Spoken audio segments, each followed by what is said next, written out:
மகா கந்த சஷ்டி விரதம் இருப்பதற்கான நேரம் துவங்கிவிட்டது நண்பர்களே.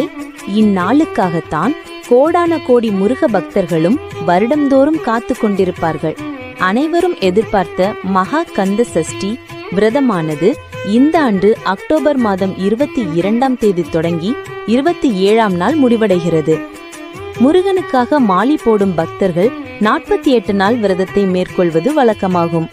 அவ்வாறு மாலை போடுபவர்கள் செப்டம்பர் மாதம் 10ஆம் தேதி விரதத்தை தொடங்கி அக்டோபர் 27ஆம் நாள் முடிக்க வேண்டும்.